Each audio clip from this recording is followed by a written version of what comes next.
Everyone, আজ সকাল থেকেই ছিল প্রচণ্ড মেঘলা মেঘলা ওয়েদার। তাই ঘুম থেকে উঠেই আমি একটু ফ্রেশ হয়ে বসে পড়েছিলাম চা নিয়ে একদম জানলার সামনে।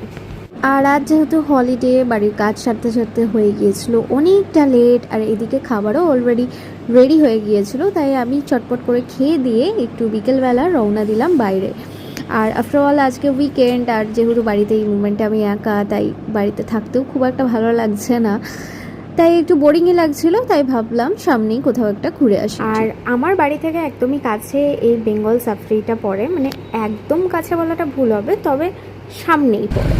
তো যাই হোক, বেঙ্গল সাফারির ব্লগ তো এর আগেও দেখিয়েছি, আর যারা দেখোনি তারা অবশ্যই দেখতে পারো। তবে আজকে বেঙ্গল সাফারিতে ঢুকেছিলাম বেঙ্গল সাফারির পাশ দিয়ে রাস্তা ওয়েলকাম টু তড়িবাড়িতে। আর তড়িবাড়ির রাস্তায় যাওয়ার সাথে সাথে আমার চোখে পড়লো এই সুন্দর পিচ ট্রিটা, যেটা কিন্তু বেশ সুন্দর ছিল। আর সাথে ছিল প্রচুর কাগজ ফুলের গাছ। আর এটা একজনের বাড়ির প্রপার্টির মধ্যে ছিল, তাই খুব একটা ঢুকতে পারিনি। তো বাইরে থেকে যেগুলো ছিল সেইখানের মধ্যেই আমরা ফটো তুলেছিলাম। আর বিকেলবেলার এই সুন্দর ওয়েদার, তার সাথে এই রঙিন ফুল দেখতে কিন্তু বেশ ভালোই লাগছিল। যেহেতু অনেকটা লেটে গিয়েছিলাম, মনাস্ট্রি বন্ধ ছিল, তাই মনাস্ট্রিতে যাওয়ার প্ল্যানও যদিও ছিল না, তাই মনাস্ট্রির সাইডের রাস্তাটা দিয়ে একদম সোজা চলে গিয়েছিলাম মনাস্ট্রির ঠিক পিছনের মাঠটাতে। আর এইটা হলো আমাদের শিলিগুড়ির সবথেকে বড় মনাস্ট্রি, যেটার নাম হলো শালুগড়া মনাস্ট্রি।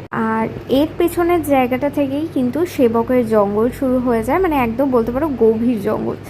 তো এখানে বেশ কিছুটা সময় যদি তোমরা কখনো দাঁড়িয়ে থাকো, তাহলে প্রচুর পরিমাণে বিভিন্ন পোকামাকড় থেকে আরম্ভ করে ময়ূর টয়ূর সমস্ত ধরনের কিন্তু আওয়াজ তোমরা পাবে। লাক ভালো থাকলে হাতির আওয়াজ শুনতে পারো কিন্তু। তো আমরা বেশ খানিকটা সময় ওখানে কাটালাম। বিকেলগুলোতে সত্যিই বাড়িতে থাকতে খুব একটা ভালো লাগে না। আর এই হলো মনাস্ট্রির ব্লগও কিন্তু আছে, যদি আবার পসিবল হয় নিশ্চয়ই দেবো। আর আজ যেহেতু ছিল ক্রিকেটের ফাইনাল ম্যাচ ইন্ডিয়ার, তাই আমি আর লেট না করে বাড়ি চলে এসেছিলাম। বাড়ি আসার পথে একটা আইসক্রিম কিনে নিয়ে এসেছিলাম, আইসক্রিম আর ড্রাই ফ্রুটসের সাথে খেলাটা দেখতে দেখতে মজা নিচ্ছিলাম। তো যাই হোক, দ্যাটস ইট ফর টুডে।